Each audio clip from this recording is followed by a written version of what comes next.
காலநிலை மாற்றமா? அட போங்கப்பா, இதையே சொல்லி பயமுறுத்துவீங்க அப்படிங்கிறது தான் பெரும்பாலான மக்களோட மனநிலையா இருக்கு.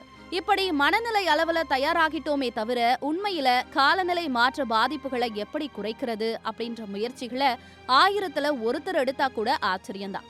காலநிலை மாற்றத்தினால ஏற்படக்கூடிய முக்கிய பாதிப்பு உலகம் வெப்பமயமாதலும், அதனால கடல் நீர் மட்டம் உயருவதும் தான். பூமியோட வட மற்றும் தென் துருவங்கள்ல இருக்க பனிப்பாறைகள் வேகமா உருகிட்டு வர்றதாகவும், அந்த அதிகப்படியான நீர் பூமியோட பூமத்திய ரேகையில வந்து சேர்றதாகவும் பெனடிக் சோஜா அப்படின்ற ஆய்வாளர் அறிக்கையொன்றை வெளியிட்டிருக்காரு. சுவிஸ் பல்கலைக்கழக விண்வெளி புவியியல் விரிவுரையாளரான அவர் இந்த விளைவுகள்னால பூமியோட சுழற்சி வேகம் எந்த அளவுக்கு குறையக்கூடும் அப்படிங்கறதையும் விளக்கி இருக்கிறாரு. நிலா எப்போதும் கடலை தன்னை நோக்கி இழுத்துக்கிட்டே இருக்கும்.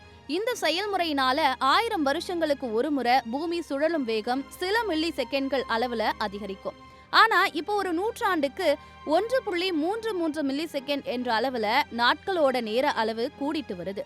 அப்படி பார்த்தா நிலவை விட இப்ப காலநிலை மாற்றம் தான் பூமியோட சுழற்சி வேகம் குறைய முக்கிய காரணமா பார்க்கப்படுது.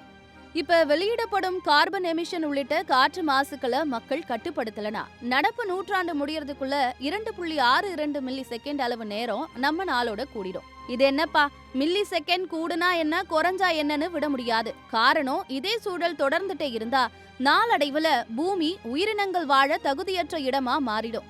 பூமி சீரான வேகத்துல சுத்தும் போதுதான் பருவ காலங்களும் சமநிலையில இருக்கும்.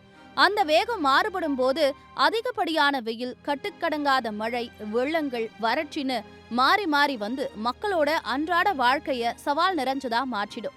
அது மட்டும் இல்லாம ஸ்மார்ட் போனை நம்பியே டிஜிட்டல் உலகில பயணிக்கிற எல்லாருக்குமே ஒரு மில்லி செகண்ட் மாறினா கூட இத்தனை நாட்கள் கிடைச்ச டைம் அக்யூரசி உள்ளிட்ட பல விஷயங்களும் கேள்விக்குறியாகிடும். கூடுதலா கிடைக்கிற லீப் செகண்ட்ஸை ஆட் பண்ணி புதிய டைம் கால்குலேட்டிங் முறைகளை அறிமுகப்படுத்த வேண்டி வரும். இது வரைக்கும் இருக்க பூமியோட சுழற்சி வேகத்தை கணக்கிட்டுதான் விண்வெளி ஆய்வுகள் நடத்தப்பட்டுட்டு வருது.